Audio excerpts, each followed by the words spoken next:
February 14, 2006. November 25, 2005. February 6, 2010. February 6, 2010. February 6, 2010. Naka-combat boots sila. Long-range rifles. The Armed Forces of the Philippines. AFP at Kapu, AFP at PNP, Philippine National Police.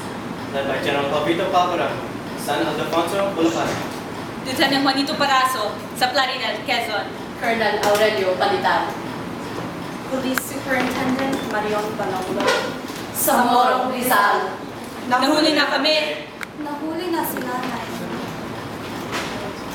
Ako si Raymond. Dati magsasaka. Tinorture ako. Ako po si Winnie, 31 years old. Buntis ako nung nahuli ako. 9 months. Grabe ang dugo. Tinorture nila ako. Jacqueline po, 24 anyos. Estudyante ako sa UP. I was tortured. Ako si Mian, 31 years old. I studied to be a health worker. We were tortured.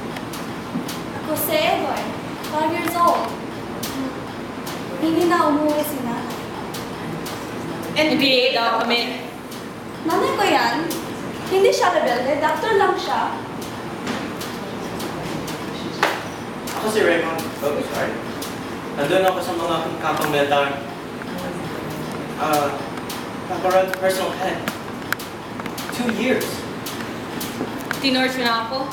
1 taon sa mga safe houses ng AFP, together with my newborn son.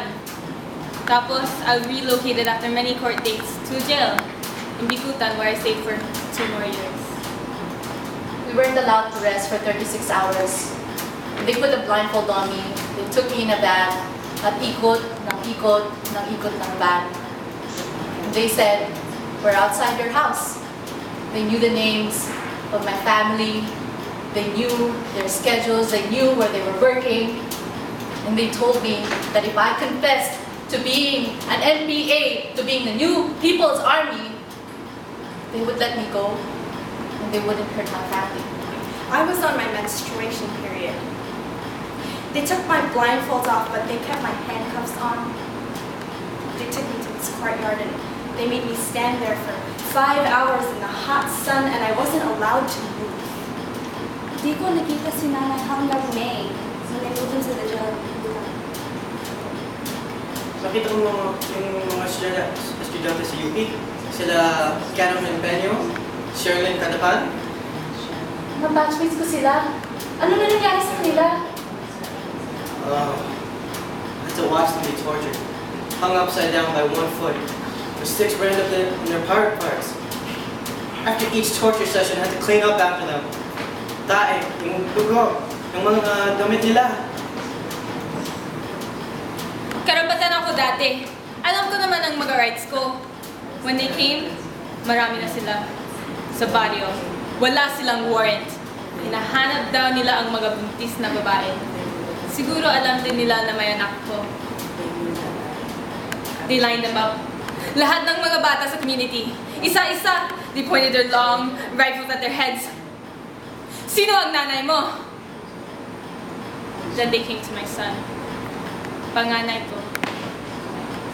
5 years old din. Is that your mother? Alam mo, sabi ng anak ko, hindi ko siya kilala. Hindi siya ang aking ina. Hindi na siya baby mo? Oo. Ano nangyari sa baby? Same as me. Kung walang pagkain, how am I supposed to feed my child? Kung walang tulog, walang tulog. Iiyak ng iiyak. Tapos, sabi ng mga general at intelligence agents, kawawa ang baby. Dapat tulungan kita. If you help us. Sa amin, we didn't even know anything. Siyempre, we knew of the New People's Army. But hindi kami NPA. But after so much torture, getting beat up if soldiers have a bad day, eating the food that the pig should eat, peeing blood? Admit to anything. Sige na! Ipiha ako! Only, Just so there's that. only 5 of us made it to the jail. The 5 were in Kapkapinpin. We were told that they admitted that they confessed to being NPA. I couldn't really blame them. They were poor, they have kids, and the soldiers would offer us lupa, bigas, at pera. Who wouldn't fall for that? Pero kawawa naman sila. Who knows if they'll ever get what they promised? Pero hindi kami galit sa kanila. People asked us in the jail if it would jeopardize our situation, that if 5 admit that they're NPA, that means we all are.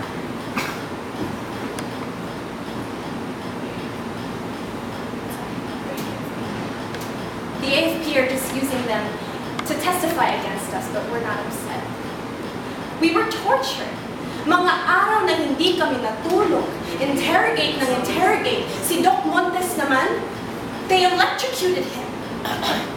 But he's strong. Weak now, but strong. Alam mo, ate, We're not rebels. And we cannot be tortured or bribed into thinking that we are. alam mo, ate, naalala mo? Si Judeline, she was pregnant 3 months when we were illegally arrested. Nanganak na siya ngayon. She's already given birth. But before she went into labor, she was so sick.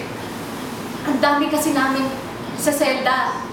Normally, you have 5 to 10 people in a cell. But in our cell, there were 23 of us. All the women of Morong 43 in one cell with one tiny window and many leaks. Oo. Basta kasi. You know, we're really glad that she's able to nurse her baby under hospital arrest now. It was horrible what they did to her before the decision of the courts. Just a few days after she gave birth, they put handcuffs on her in the jail and brought her and her baby back into jail. At least she wasn't tortured in the hospital. They put a guardian in front of her door like she was a criminal. Why is this happening to us? What's gonna happen to Ate Mercy when she gives birth in October? Is she gonna have to come back to jail and nurse her baby with us? How long are we going to be in jail for ridiculous charges? Why did it take innocent civilians? What happened to our human rights? What are we gonna do about it? Alam ko na, palayain si nanay. Free the 43 health workers. Say no to torture! Servers to disappear! Katarungan para sa lahat ng mga biktima ng Oplang Bantaylaya. Katarungan!